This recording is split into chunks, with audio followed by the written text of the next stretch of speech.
നമസ്കാരം. തിരുവാതിര നാളുകാർക്ക് 2026 ഗുണങ്ങളും ദോഷങ്ങളും ഇടകലർന്ന ഒരു സമയം തന്നെയാണ്.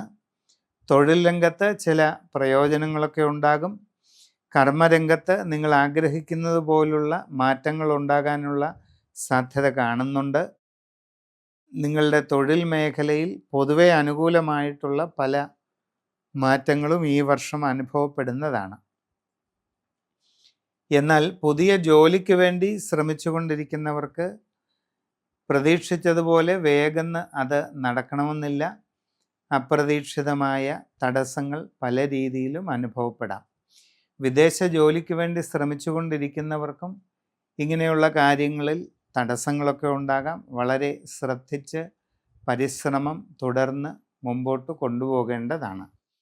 അന്യ രാജ്യങ്ങളിൽ IT മേഖലയിലായാലും ബിസിനസ് മേഖലയിലായാലും ഒക്കെ ജോലി ചെയ്തുകൊണ്ടിരിക്കുന്നവരെ സംബന്ധിച്ച് പല ബുദ്ധിമുട്ടുകളും അനുഭവപ്പെടാം.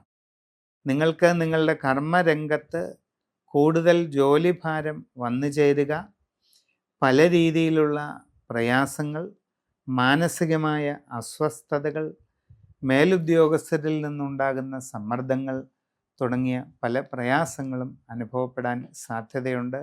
ക്ഷമയോടെയും ശ്രദ്ധയോടെയും അതിനെ തരണം ചെയ്യാനായിട്ട് വേണ്ട പരിശ്രമങ്ങൾ നടത്തുക. കച്ചവടക്കാർക്ക് അപ്രതീക്ഷിതമായ ധനനഷ്ടങ്ങൾ ഉണ്ടാകാവുന്ന ഒരു സമയമാണ്. നിങ്ങളുടെ കച്ചവട മേഖലയെപ്പറ്റി ആഴത്തിൽ പഠിച്ചു മനസ്സിലാക്കി തന്നെ ആ കാര്യങ്ങളിൽ പ്രവർത്തിച്ച് മുമ്പോട്ട് പോകേണ്ടതാണ്. കാരണം നിങ്ങളുടെ അശ്രദ്ധ, നിങ്ങളുടെ കാര്യങ്ങളിലുള്ള അറിവ് കുറവ്, ഇതൊക്കെ തന്നെ നിങ്ങൾക്ക് പ്രതികൂലമായിട്ടുള്ള ചില സാഹചര്യങ്ങൾക്ക് ഇടയാക്കിയേക്കാം. സാമ്പത്തിക നഷ്ടങ്ങളും പല രീതിയിലുള്ള കാര്യപരാജയങ്ങളും ബുദ്ധിമുട്ടുകളുമൊക്കെ ഇതിൽ നിന്ന് ഉണ്ടാകാവുന്നതായിട്ട് കാണുന്നുണ്ട്. പഠിക്കുന്ന കുട്ടികളാണെങ്കിൽ കൂടുതൽ ശ്രദ്ധ നൽകേണ്ടത് ആവശ്യമാണ്. സമയം പൂർണ്ണമായിട്ടും അനുകൂലമല്ലാത്തത് കൊണ്ട് നിങ്ങൾ വിചാരിക്കുന്ന രീതിയിൽ മുമ്പോട്ട് പോകാൻ കഴിഞ്ഞെന്ന് വരില്ല. അത് നിങ്ങളുടെ ഉപരിപഠനത്തെയൊക്കെ ബാധിക്കാൻ സാധ്യതയുണ്ട്. അതുകൊണ്ട് പഠനകാര്യങ്ങളിൽ കുറച്ചുകൂടി കൂടുതലായിട്ട് ശ്രദ്ധാജാഗ്രതകൾ കൊടുത്ത് മുമ്പോട്ട് പോകേണ്ടതാണ്. നിങ്ങളിൽ പലർക്കും നൂതന സംരംഭങ്ങൾ തുടങ്ങുവാനുള്ള അവസരം വന്നു ചേർന്നെന്നിരിക്കും. നന്നായി പഠിച്ചു മനസ്സിലാക്കി കാര്യങ്ങൾ ചെയ്യേണ്ടതാണ്. കലാരംഗത്ത് പ്രവർത്തിച്ചു കൊണ്ടിരിക്കുന്നവർക്ക് അശ്രദ്ധ കൊണ്ട് ചില പ്രയാസങ്ങളൊക്കെ ഉണ്ടായേക്കാം. എല്ലാം വളരെ സൂക്ഷ്മതയോടുകൂടി ശ്രദ്ധിച്ച് ചെയ്യേണ്ടതാണ്.